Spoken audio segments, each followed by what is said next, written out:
어서오세요. 좋아요입니다. 어서오세요.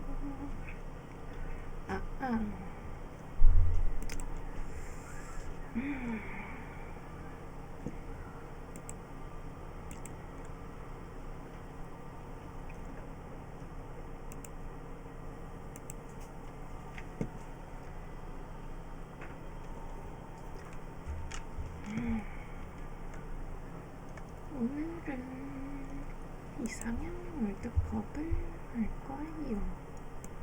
이상 직업 월드컵.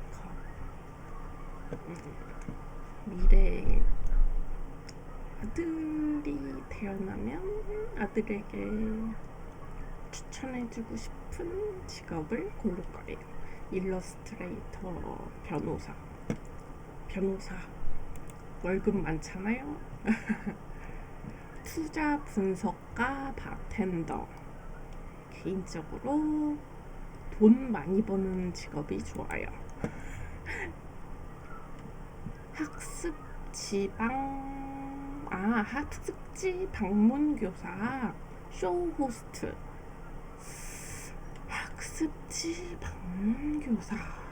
학습지 방문교사보다 쇼 호스트가 더 많이 벌 것 같은데. 쇼호스트, 북 디자이너, 조리사 및 주방장. 개인적으로 조리사나 주방장은 추천하지 않아요. 이유는 힘들어요. 몸이 힘들어, 머리보다. 북 디자이너, 캐디, 재화사는 뭐지? 캐디, 공 주워 오는 거잖아요. 근데 신발 만드는 직업일까? 신발 만드는 직업? 스포츠 해설가, 화학제품 제조원. 스포츠 해설가, 화학제품 제조원. 이거는 연구 쪽이니까 월급이 많을 거예요. 양식원,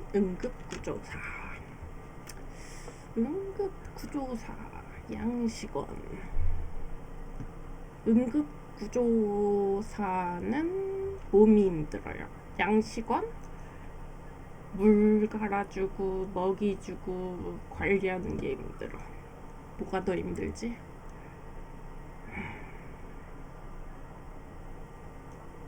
양식원. 응급구조사는 몸이 고생할 것 같아서 추천은 안 해요. 커플 매니저, 웹마스터. 이거는 일상생활에서도 도움이 될 것 같아요. 메이크업 아티스트. 미래의 내 자식이 메이크업 아티스트. 미래의 내 자식이 직업군인. 나쁘진 않아요. 왜냐하면 일단 월급이 따박따박 들어오고 군인이잖아요. 근데 몸이 힘들면 안 되기 때문에 메이크업 아티스트.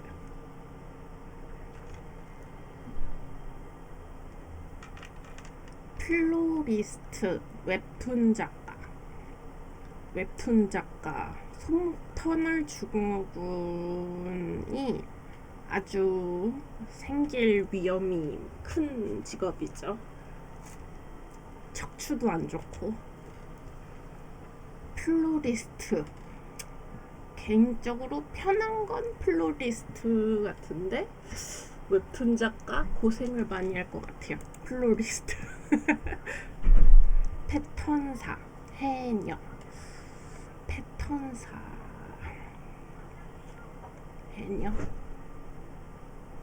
둘 다 힘들 것 같긴 한데 개인적으로 패턴사. 도선사, 치어리더. 도선사는 또 뭐지? 배 움직이는 건가? 치어리더, 응원하는 것. 근데 몸이 힘들어. 도선사?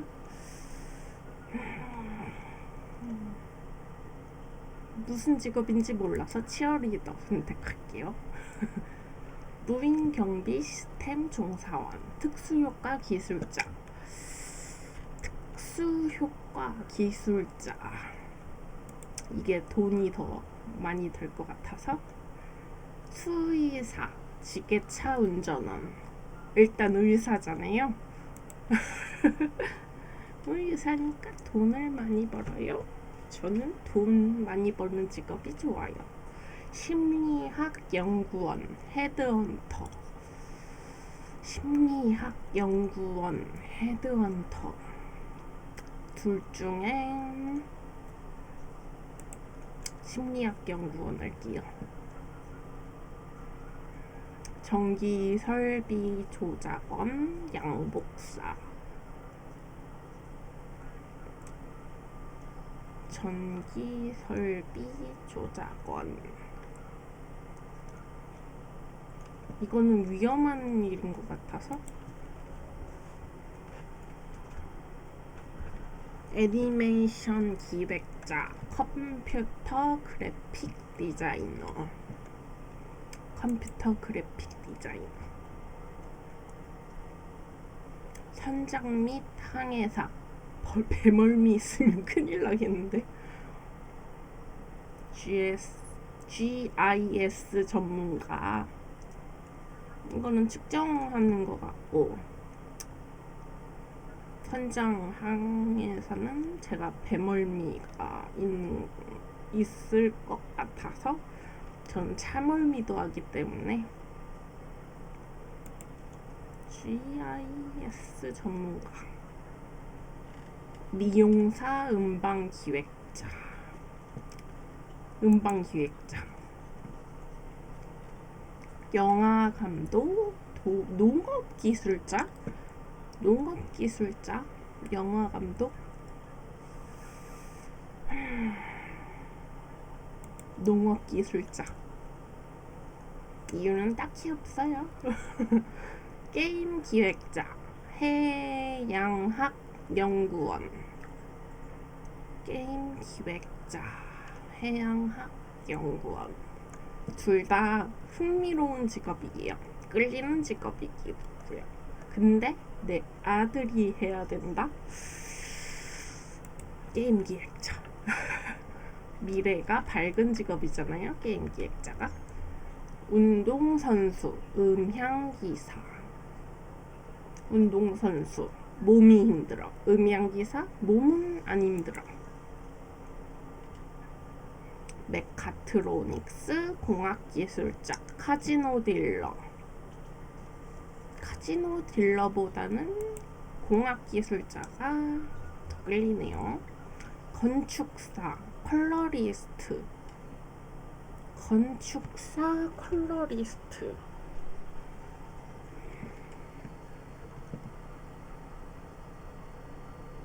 건축사가 돈을 더 많이 벌 것 같아요. 모델, 환경설비 기술자. 제목을 안 바꿨나?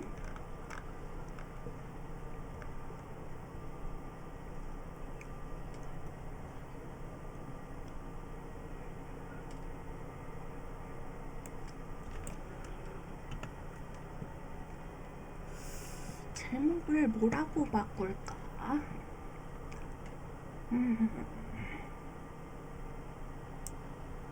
나 혼자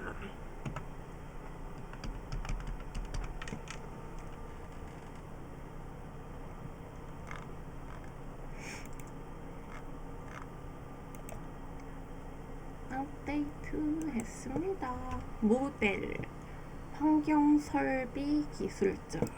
개인적으로 모델은 체중 관리 때문에 힘들 것 같아요.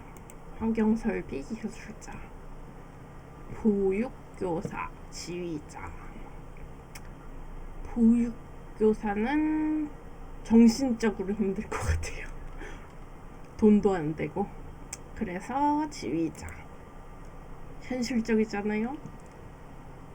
한의사, 수학연구원.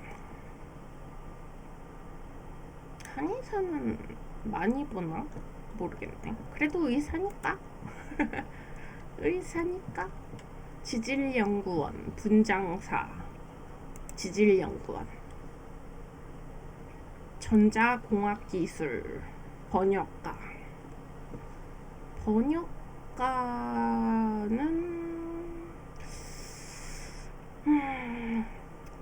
전자공학기술 이걸로 할게요. 인공위성 개발원, 병원 코디네이터.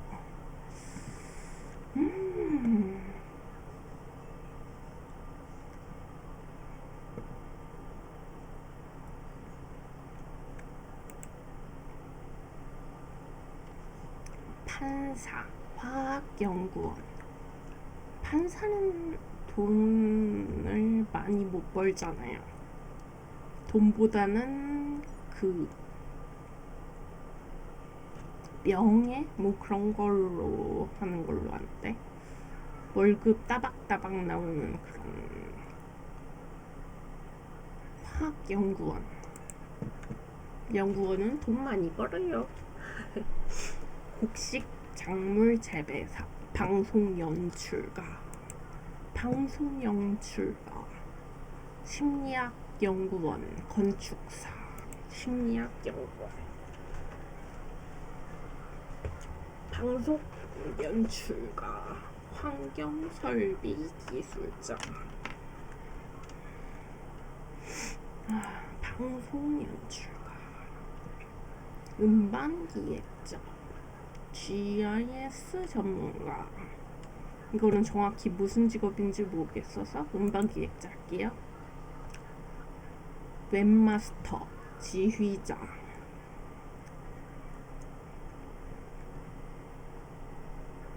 선풍기 소리 너무 거슬리면 끌까요? 후원해주시면 끌게요. 후원이 없으면 안 끌게요. 웹마스터, 지휘자. 웹마스터, 지휘자. 뭘 골라야 되지? 내 미래의 아들이 선택해줬으면 좋은 직업. 웹마스터, 컴퓨터 그래픽 디자이너, 지질연구원.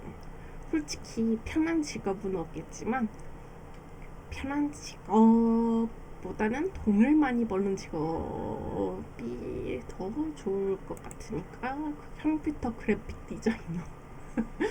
전자공학기술, 북디자이너, 전자공학기술. 화학제품 제조원, 메이크업 아티스트. 화학제품 제조원, 메이크업 아티스트, 화학제품 제조원, 게임 기획자, 변호사가 돈 더 많이 벌잖아요. 음향기사, 플로리스트.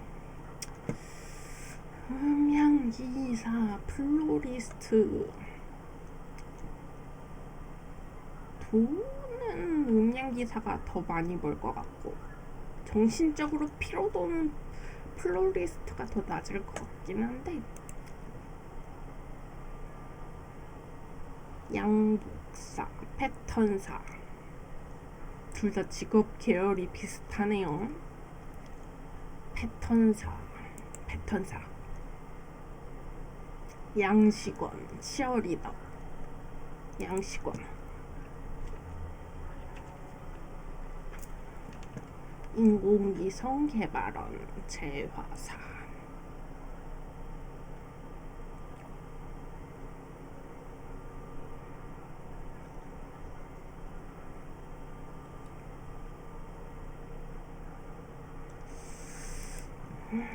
인공위성 개발원, 농업기술자, 수의사.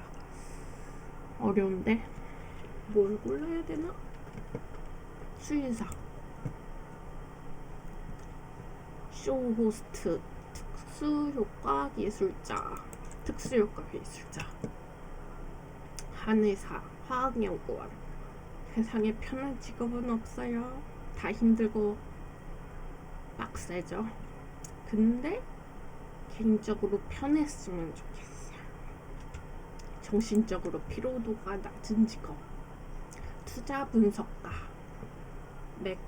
메카트로닉스 공학기술자. 투자 분석가, 머리가 힘들어. 근데 옆에 메카트로닉스 공학기술자는 이것도 머리가 힘들어. 둘 다 힘들겠네. 화학연구원, 심리학연구원. 둘 다 연구원이네요. 그러면 화학연구원. 화학이 미래가 밝은 것 같아요. 양식원, 전자공학기술. 전자공학기술. 화학식품 제조원. 아, 제품이구나. 음반 기획자. 컴퓨터 그래픽 디자이너. 컴퓨터 그래픽 디자이너.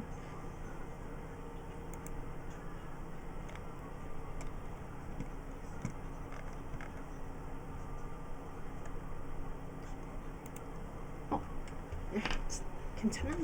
인공위성 개발원 변호사. 수의사, 방송 연출가. 수의사. 저는 개인적으로 의사가 더 좋아요. 음향기사, 특수효과 기술자. 웹마스터, 메카트로닉스 공학기술자. 변호사, 수의사. 아, 힘든데. 변호사. 컴퓨터 그래픽 디자이너, 특수효과 기술자. 특수효과 기술자. 화학연구원, 전자공학기술. 화학연구원. 화학제품 제조원, 메카트로닉스 공학기술자. 화학제품 제조원. 화학연구원, 특수효과 기술자. 화학연구원. 화학제품 제조원, 변호사.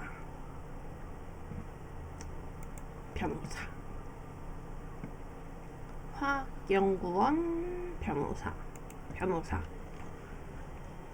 네, 제 미래의 자식은 변호사가 될 것 같아요.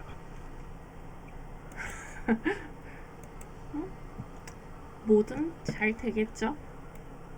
아, 그리고 저는 아직 결혼을 안 했어요. 저는 아직 결혼을 안 했어요.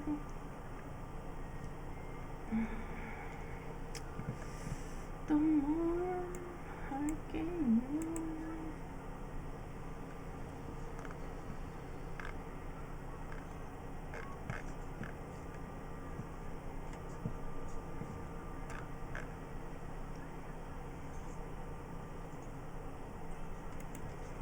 이거 재밌겠다. 대신 16강 특수경호원 교주. 교주는 좀비 사태 시에 도움이 안 될 것 같은데 특수경호원? 이게 도움이 될 것 같아요. 캠핑 전문가 양궁 선수. 캠핑 전문가 양궁 선수. 캠핑 전문가. 횟집 사장. 파쿠르 장인. 경찰 기동대. 경찰관. 경찰 기동대. 좀비 상태잖아요. 그러면 사격 선수. 총이 있어야겠죠. 중장비 기사. 중장비 기사는 언제든지 중장비만 있으면 운전을 할 수 있어요. 근데 사격 선수 나쁘지 않아. 자기 몸부터 지켜야죠. 도축업자, 교회 목사. 교회 목사는 도움이 안 될 것 같아요. 도축업자. 철물점 주인, 낚시꾼. 낚시꾼, 철물점 주인.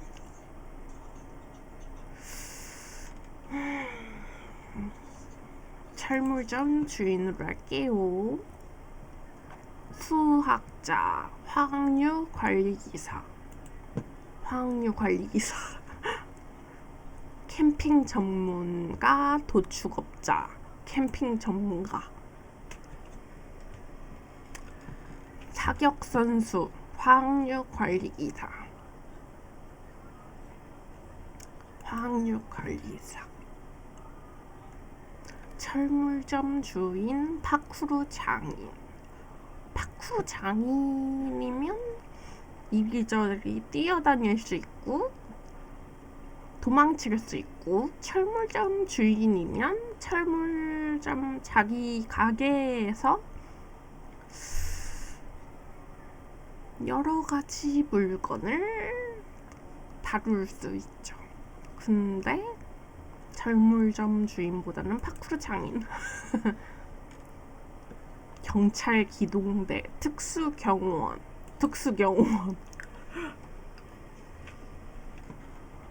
특수경호원 돼서 경찰서를 터는 거예요. 캠핑 전문가, 특수경호원, 캠핑 전문가. 파쿠르 장인, 화학류관리사. 파쿠르 장인, 캠핑 전문가, 파쿠르 장인.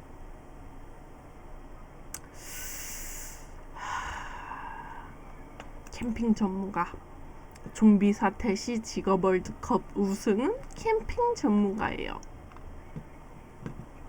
캠핑 전문가랑 같이 있으면 어디든 안전하겠네요.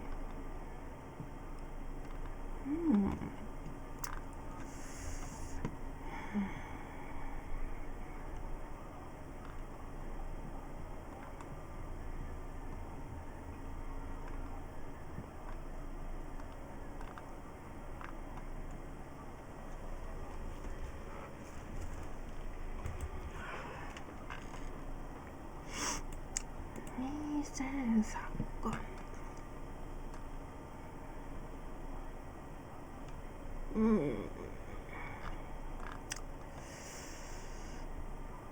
일본 미제 사건을 볼까요?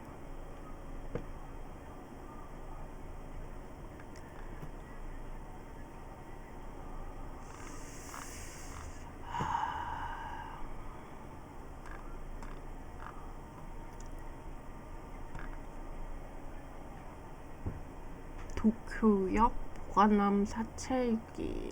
스시마 한국인 관광객 울문사 사건. 일본 도쿠 한국인 연쇄 실종 변사 사건.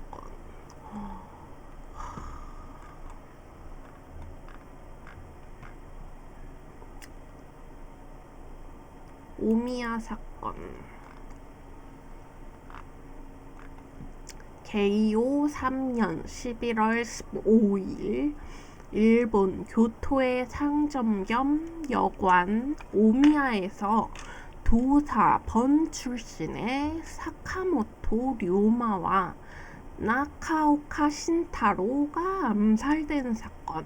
오미야에서의 료마 암살 사건 또는 줄여서 오미야 사건이라고 불린다. 현재 건물은 사라지고 그 자리에 있다는 증거로 비석만 있다. 위치는 카와라마치역 근처. 사카모토 료마는 그간 숙소로 쓰던 사스마 번의 데라다야가 좌막파로부터 급습을 받자 데라다야 사건 산조 카와라마치 인근의 목재상 스야를 가이엔타이의 교토 지부 및 은신처로 삼았다. 10월 무렵 대정봉환 이후 신변의 위협을 염려하여 무스 무네미스에게 알선을 받아 간장 가게 오미야로 숙소를 옮겼다. 이후 사스마의 요시도모자네 사스마 번 출신 관료 일본 철도회사의 초대사장이 료마에게 사스마 번 전택으로 거처를 옮기라고 권유했으나 료마는 응할 수 없었다. 응? 왜지? 이토 카시타로가 신생구미가 주목하고 있으니 바로 건너편의 도사번 저택으로 숙소를 옮기면 어떻겠느냐고 물었지만 료마는 신생구미 출신인 카타로를 믿지 않았기 때문에 그대로 오미야에 머물렀다. 오미야 은신처래요. 사건 당일인 11월 15일 나카오카 신타로가 오미야를 방문해 사카모토 료마와 함께 신생구미가 도사 번 무사들을 살해한 산조 제찰 사건에 대해 의견을 나누었다. 밤이 되자 누군가가 토스가와 향사라고 자칭하며 료마를 만나기 청하였다. 료마의 경호원 역할을 하던 스모 선수 출신 야마다 토키치가 그를 사카모토 료마에게로 안내하는데 갑자기 그 사람이 토키치 등 뒤에서 칼로 내리쳤다. 토키치가 칼에 맞아 으악 하고 비명을 지르자 료마는 방 안에서 상황도 모르고 사투리로 조용히 해 코타에나 라고 하였는데 자객은 이 말을 듣고 료마의 위치를 파악하였다. 자객은 소리 없이 료마가 있는 방으로 가서 문을 열고 이마를 칼로 내리쳤다. 료마도 가지고 있던 소도로 자객을 칼을 맞긴 했지만 이마에 자상을 입었다. 자객은 료마의 이마를 재차 깊게 베었고 뒤통수와 등, 가슴 등도 수차례 찔렸으며 나가오카 신타로에게 중상을 입혔다. 그러다 자객 일당 중 누군가가 이제 됐다고 말하자 무리들이 모두 도주했다. 료마는 즉사했고 토키치는 이튿날 사망했다. 그럼 살아있는 토키치가 이때 사실을 다 말한 건가? 료마가 죽으면 토키치밖에 살아있지 않잖아. 그나마 목숨이 붙어있던 나카오카 신타로가 사람들에게 도움을 청했지만 공격받은 지 사흘째 되는 날 크게 구토를 하더니 죽었다. 독을 탄 거 아니야? 음식에? 아니면 칼날에 독을 탔나?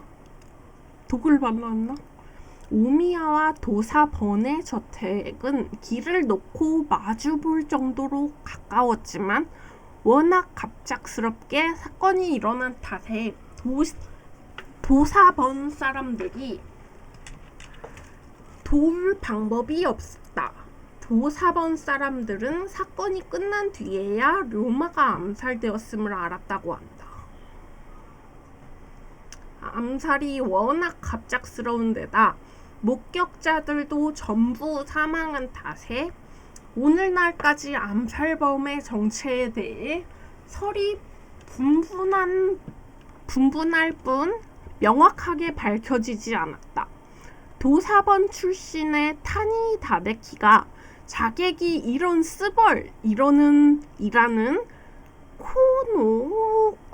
코노쿠소의 이요 방언을 썼다고 증언했으므로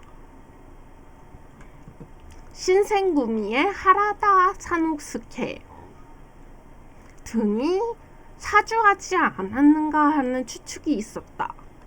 사건 현장을 조사하여 나온 칼집의 흔적이나 료마가 죽고 사흘 후에 암살된 이토 카시타로가 한 증거 때문에 신생구미가 배우로 의심을 받았다. 이오 방언을 쓰는 하라다 신노스케나 북진 일도류에 능숙한 사카모토 료마를 살해할 만한 실력자를 지닌 사이토 하지메가 범인으로 거론되었지만 료마를 죽인 범인이 왼손을 썼다고 보였기 때문에 논란이 되었다. 하라다 사노스케는 창술사였고 사이토 하지메도 분명하지는 않지만 왼손잡이가 아니라는 게 중론이었기 때문이다. 신생구미의 오우시 쿠아지로가 용의선상에 오르기도 했다. 11월 26일 곤도 미사미는 에도 막부에 소환된 자리에서 료마가 암살된 사건에는 신생구미가 개입하지 않았다고 강력하게 주장했다. 특히 나카오카 심타로가 료마와 같이 공격받고 이틀 더 살았다는 사실을 언급하면서 우리는 전문가요. 만약 우리가 했다면 나카오카 씨도 그 자리에서 죽었을 것이요. 라고 말했다. 신생구미는 오랫동안 사카모토 료마를 추적했으므로 직접 료마를 죽였다면 엄청난 공을 세우는 것이라는데도 부정하였으니 정말 개입하지 않은 듯하다. 신정무군이 신문한 자리에서도 곤도 이사미와 오이시 쿠와지로는 범행을 줄곧 부인했다. 특히 오이시는 지독한 고문에 견디다 못해 잠시 범행을 시인하기도 했지만 이내 부인하면서 사건 이후에 미마와라 와리구미 이마이 와타나베가 사카모토를 해치운 것은 회자될 만한 일이라고 곤도 국장이 말하는 것만 들었다고 증언했다. 하지만 도사번은 복수심에 눈이 멀어 신생구미의 범행으로 단정짓고 독단적으로 곤도 이사미와 오이시 쿠와지로를 참수했다. 곤도 이사미? 이 사람 이름은 많이 들어본 것 같은데. 세간에는 대정봉한 이후 료마가 막부를 유연한 태도로 대하자 사스마가 반감을 품고 죽였다는 설도 나돌았다. 사카모토 료마는 도쿠가와 요지노부와 각지의 영주들을 소집한 회의에서 신정부를 구성하려고 했는데 사이고 다카모리나 오쿠보 도시마치 같은 인물들은 막부를 무너뜨리려 했기 때문에 료마를 막기 위해서 막부 쪽에 그의 행방을 몰래 흘렸다는 것이다.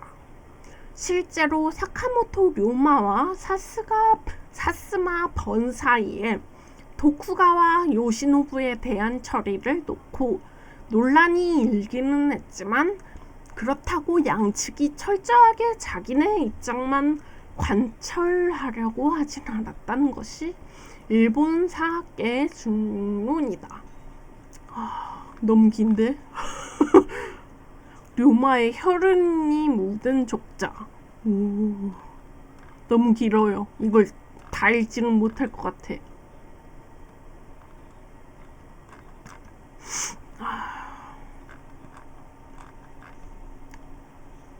곤도 와사미? 이 사람은 누구지? 신생구미 국장?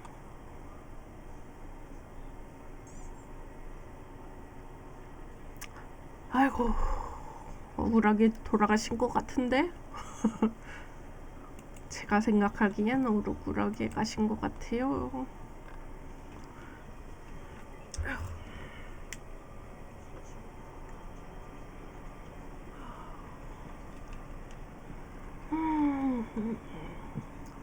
청상콜라 무차별 살인 사건.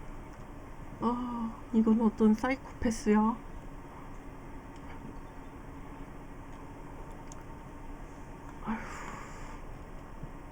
상냥한 아저씨 사건?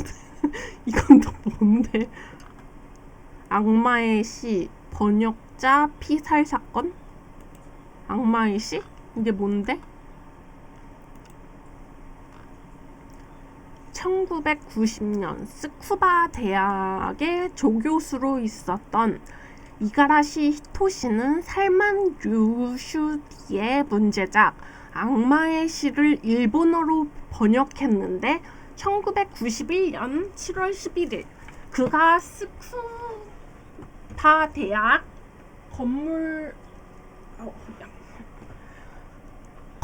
내 엘리베이터 앞에서 정체불명의 인물에게 살해당하는 사건이 발생했다. 91년도에 엘리베이터가 있었어요? 일본 옛날이라서 있는 건가? 경찰의 조사에서 현장에 O형의 혈액과 쿵푸를 배우는 사람이 싣는 중국제 쿵푸용 죄송합니다. 어디 갔어 핸드폰? 여기다. 알람이 울린 거야? 죄송해요. 알람이 울렸어요. 알람이 울려버렸어요. 껐어요. 어디까지 읽었더라? 이게 문제야. 엘리베이터 앞에서 정체불명의 인물에게 살해당하는 사건이 발생했다. 경찰의 조사에서 현장에 O형의 혈액과 쿵푸를 배우는 사람이 신는 중국제 쿵푸용 신발 자국이 발견됐는데 모두 범인의 흔적으로 판명되었다. 하지만 더 이상의 증거는 없었고 범인을 잡을 만한 결정적 단서도 나타나지 않았다. 당시 악마의 시 때문에 이란 정부는 살만 류슈디와 관계자를 살해하라는 명령을 내린 상태였고 살만 류슈디는 영국 경찰의 보호를 받으며 살아야 했다. 비슷한 시기에 이탈리아 번역자인 에토레 카를리올리도 흉기에 찔려 중상을 입는 사태가 벌어졌기 때문에 일각에서는 이가라시를 살해한 사람이 이란 정부의 특수요원이거나 이슬람 근본주의의 테러 단체의 일원일 가능성을 제기했다. 목격되기 쉬운 엘리베이터 앞에서 살해한 것은 특정 목표를 노린 계획적 범행이므로 테러일 가능성이 높다고 CIA의 전직 요원이 주장했다. 이가라시는 무슬림은 아니지만 이란에서의 생활을 하면서 이슬람을 깊이 이해하고 있던 인물이었다. 그래서 일부에서는 이슬람을 깊이 이해하는 사람이 반이슬람적인 악마의 시를 번역하는데 불쾌감과 배신감을 느낀 자가 저지른 테러가 아닌가 하는 추측을 하기도 했다. 반면 이 사건이 테러라는 것을 의혹을 품은 사람들은 반론을 제기했는데 왜 범죄를 은폐하기 쉬운 연구실이 아니라 엘리베이터 앞에서 살인을 저질렀는지 의심스럽다는 것이 주된 이유였다. 엘리베이터 앞에서 만난 거 아니야?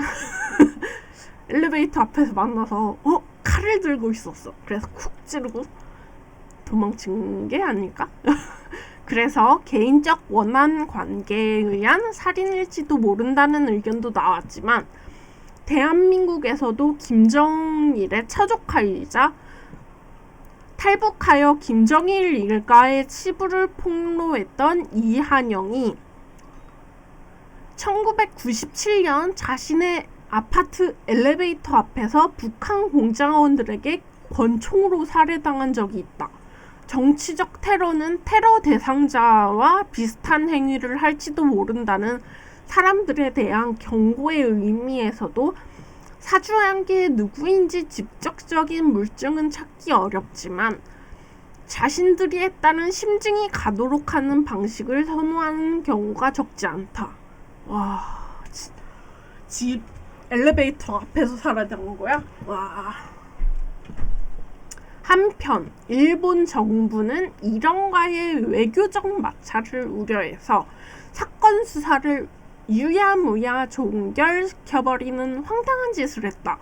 그래서 일각에서는 경찰이 너무 지나치게 이란 정부나 이슬람 근본주의 테러 단체에만 초점을 둔 것이 진짜 범인을 놓치게 만든 요인이 아닌가 하고 비판하기도 했다. 수사 과정에서 이가라시의 연구실을 수색하는 중 그가 쓰는 걸로 보이는 메모가 하나 발견되었다. 단노우라 전투에 대한 사행시였는데 일본어와 프랑스어가 섞인 것이었다. 마지막 행에서 단노우라에서 죽는다는 내용이 프랑스어로 계단에서 살해당한다로 적혀 있어.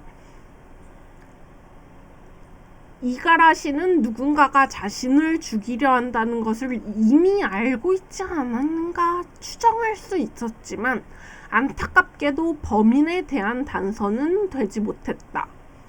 2012년 5월 20일 신비한 TV 서프라이즈에서 이 사건을 다뤘다.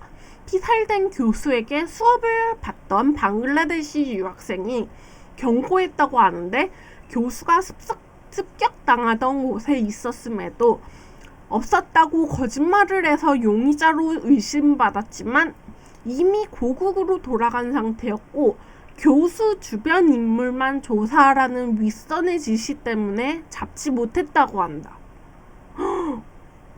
방글라데시 유학생인 것 같은데요? 아닌가? 실제로 이는 주간 분슌에서 1998년에 폭로한 일본 경찰의 극비 보고서 내용이기도 하다.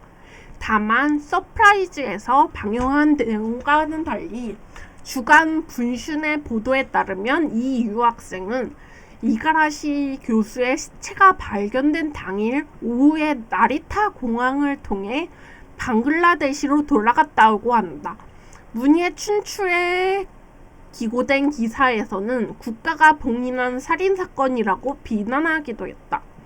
93년 7월 티르키의 반역자 아지즈 내신이 습격당했으며 노르웨이 번역자도 습격당했다고 하는데 이 이후에는 습격 소식이 들어오지 않고 있다. 98년 이란 정부가 공식적으로 살만 요슈디의 사건의 종결과 현상금 철회 선언을 한 것이 컸을 듯. 아휴. 악마의 시가 뭔데? 이게 뭔데? 이란에서 난리네 난리야. 어휴. 살해당하면 안 돼요.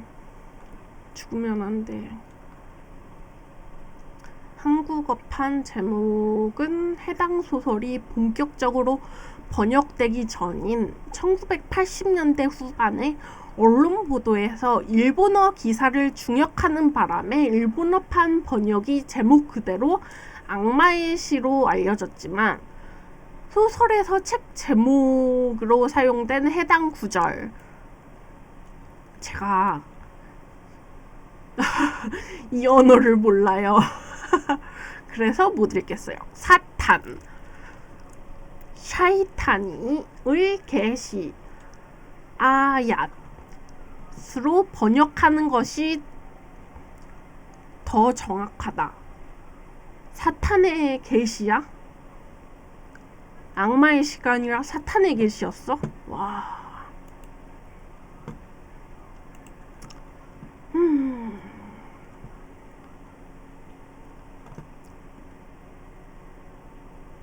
아라시 마유미 실종등 사건. 뭘 읽어볼까요?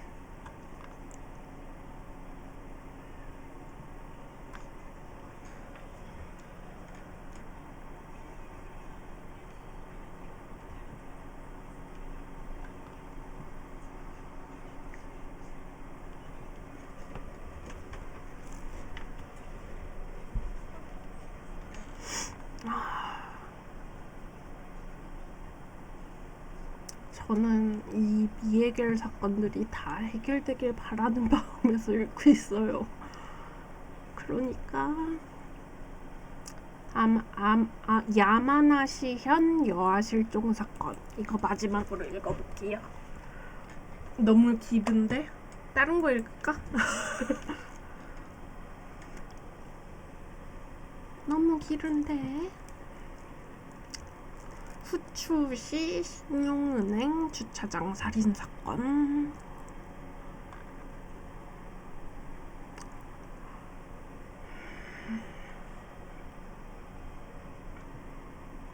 아카기 신사 주부 실종 사건.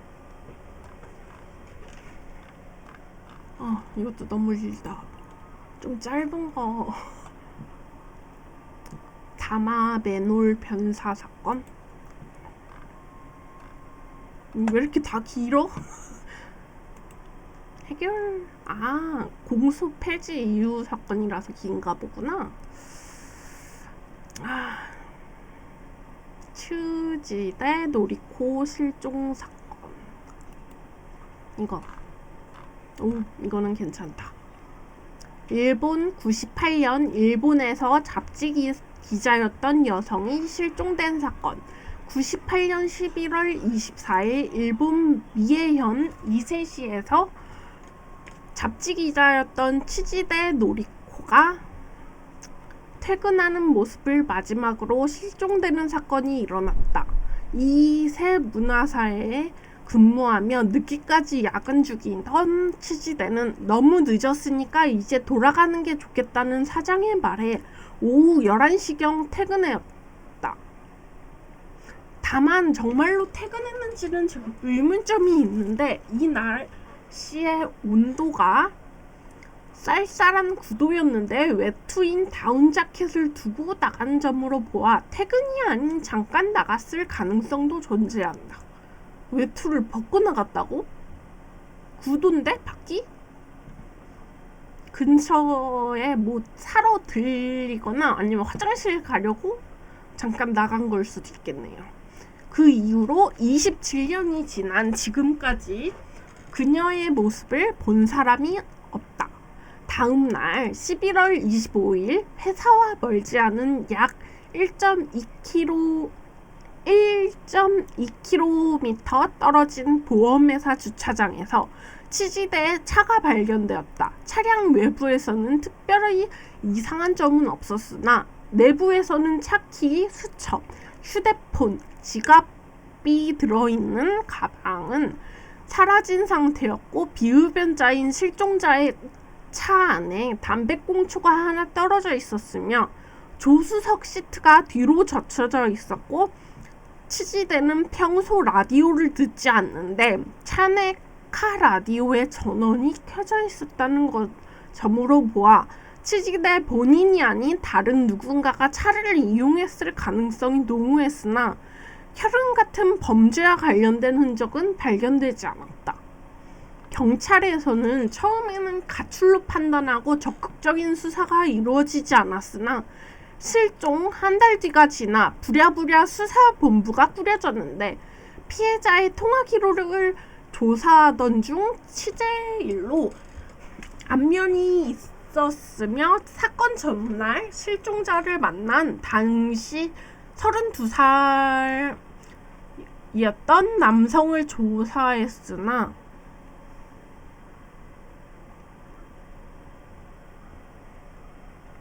이 남성은 처음에는 만날 걸 부인했으나 통화 기록을 들이밀자 실종 당일 밤 11시경에 주차장으로 불러냈다고 실토했다.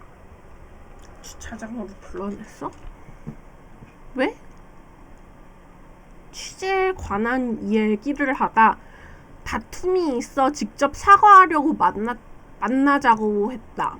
취재대 차는 보험회사 주차장에 주차해두고 자신을 차에 태워 한두 시간 정도 이야기를 한 뒤 주차장에서 조금 떨어진 도로변에 내려줬다. 헤어지고 나서 그녀의 행방에 대해선 모른다라고 사건과의 관계성을 극구 부인한다. 남자의 가택 수사도 진행했는데 집에서 여성의 생리용품이 발견되어서 취지대의 혈액형과 일치했지만 내연녀와도 혈액형이 같아. 이걸 더 이상 DNA 검사도 하지 않고 그냥 남자한테 돌려주는 실책도 범하고 만다. 그리고 이 남성의 통화 기록을 보면 취지대와 새벽 1시에 헤어지고 새벽 중간중간에 내연녀와 휴대폰으로 통화 기록도 있어. 다시 5시 반에서야 집 전화로 통화한 기록이 있는데 약 4시간 정도 위치를 증명할 수 없는 공백의 시간이 존재하는데 취지대와 헤어지고 나서 곧장 집으로 향했다면 현장에서 집까지 적어도 1시간 반에서 2시간은 걸렸을 시간이다. 하지만 휴대폰 기지국 위치가 모호하게 나와 남성이 어디서 뭘 하고 다녔는지 정확하게 특정할 수는 없었다. 정말 경찰은 시체를 찾기 위해 주변 산림지역과 남자가 스쿠버 다이빙 강사인 것을 생각해 하천에 다이버도 투입하여 수색했지만 찾지 못하였고 수사가 교착 상태에 빠지자 경찰은 특단의 조치를 내리게 되는데 별건 체포로 해당 남성을 체포하여 수사를 진행했는데 남자의 차량에서 입수한 카메라 필름을 인화해 남자와 1년 전에 도쿄에서 교제하던 업소 여성을 특정하여 이 여성을 감금한 용의가 있는 사건이지만 감금당했던 여성이 버젓이 출근한 기록이 남아 있었고 그 외에도 여러모로 감금 상황과 모순된 정황이 발견되어 결국엔 감금 사건에 대한 판결은 무죄로 나왔다. 남성은 판결이 나기 전 취지대 부모님한테 무죄가 되면 모든 걸 말하겠다고 선포하였으나 판결이 무혐의로 흘러가자 입을 싹 닦았다. 무죄가 되면 모든 걸 말하겠다고 선포했는데 판결이 무혐의로 흘러가니까 입을 싹 닦았어. 와. 그리고 국가를 상대로 자신이 강압수사를 당했다며 3천만 원 위자료를 청구 소송을 냈어? 와, 3천만 원? 다만 3달 후 소송을 취하하면서 자신을 의심하는 언론사는 언제든 고소할 수 있다는 입장을 밝히고 언론사들은 이 사건에 대해 보도가 줄어들었다. 결국 당시 목격자나 알리바이가 없어 이 남성이 실종에 관여했을 가능성이 높지만 증거가 부족해 결과적으로 용의선상에서 빠졌다. 상단에 언급되었던 주차장에서 발견된 담배꽁초의 혈액형은 B형이었으나 남성과의 혈액형과는 일치하지 않았다. 누구한테 시킨 거겠지? 살해하라고 시킨 거겠죠. 남성이 범인이 아닐 경우에 취지대의 실종에는 크게 두 가지의 의혹이 거론되고 있다. 첫 번째는 북한에 의한 납북설이며 두 번째는 매춘섬에 팔려갔다는 설이다. 1970년, 80년대 빈번했던 납북 일본인 문제로 다수의 실종자가 납북되었다는 사실이 밝혀졌지만 치지대가 납북되었다는 가능성이 있다는 의혹은 사건 당시가 아닌 2008년 9월에 상케이 신문에서 처음 보도된 내용으로 어느 북한 소식에 정통한 사람에 의하면 납북된 사람들 중 치지대의 플레임을 언급한 적이 있다고 하며 미에현 경찰은 치지대가 납북의 가능성이 있다고 여기고 납북된 일본인 실종자 리스트에도 등재시켰으나 딱히 정확한 근거는 없다. 평양에 자주 출입하는 일본인 저널리스트가 요도호 사건의 범인들에게 행방을 물어보았으나 이름조차 처음 듣고 알지 못하는 사람이라고 대답했다. 치지대의 가족들도 납북되었다는 설은 더 이상 믿지 않는 듯하다. 매춘섬 납치설. 치지대가 살던 미에현에 유명한 매춘섬이 존재하는데 정식 명칭은 와타카노시마이며 에도시대부터 성매매가 버젓이 이어져와 매춘섬이라 불려 또 다른 별명인 여자만 사는 섬으로 유명하다. 치지대는 이 섬에 매춘하는 여성들이라는 주제로 잡지에 실을 기사를 취재하러 갔다가 이곳에 납치되어 몸을 팔고 있다는 설이 암암리에 퍼졌으나 늦은 퇴근 후 보고도 없이 취재하러 갔다가 납치되었다는 말은 신빙성이 부족하다. 거기다가 치지대의 설이 암암리에 퍼진 것으로 보이며 치지대는 지역의 명소를 소개하는 기자였을 뿐이지 그런 위험한 곳을 취재하는 기자는 아니었다고 한다. 이 설은 당시 인터넷 중심으로 퍼진 것으로 보이며 앞서 소개되었던 남성이 섬 사람들에게 사주되어 치지대를 납치하여 매춘섬에 넘겼다는 소문도 있다. 하지만 이 두 가지 모두 설득력이 떨어지는 가설들이고 현실에서는 수상한 정황들이 많이 보이는 남성이 가장 유력한 범인일 가능성이 높다고 보여지나 미에현 경찰의 초동수사 실패로 증거를 확보하지 못해 미제 사건으로 남게 되었다는 의견이 많다. 그 외의 설로는 치지대는 사건 직전에 98년 11월 19일부터 실종 전날인 23일까지 태국 매서 지역의 인근 난민 캠프를 취재하러 갔었는데 취재에 동행한 인물에 따르면 치지대는 한 캠프에서 한 난민 남성에게 반쯤 농당 섞인 말로 나랑 결혼하면 여기서 나갈 수 있어 라고 말했고 그 남성은 진지하게 받아들였다고 한다. 치지대의 난민의 부탁을 거절하지 못하고 함께 탈출했다는 소문이 있지만 치지대는 사건 당일에 출국한 기록이 존재하지 않는다. 치지대의 가족, 친지, 동료들은 2027년이 지난 현재까지도 희망의 끈을 놓지 않고 전단지를 뿌리며 애타게 치지대를 찾고 있다. 실종 후 인터뷰에서 어머니 미치오는 범인이 지금도 멀쩡히 살아가고 있다는 사실이 견딜 수 없다고 눈물을 훔쳤다. 이후 미해결 사건을 조사하는 TV의 힘이라는 프로그램에 방영되었으나 별다른 실마리를 찾지 못하고 있다. 남자는 사건 이후 25년이 지난 23년 11월부터 24년 1월에 5차례에 걸려 미에현 본인이 운영하는 신문 보급소에 일하던 30대 여성을 스토커 행위를 한 혐의로 체포되어 징역 10개월과 집행유예 3년의 유죄를 판결을 받았다. 이 사람이네. 이 남자는 한두 번 한 게 아닌 것 같은데. 아이고. 그러면 저는 이만 방송을 끄겠습니다. 허리가 너무 아파요. 수고하세요. 빠이.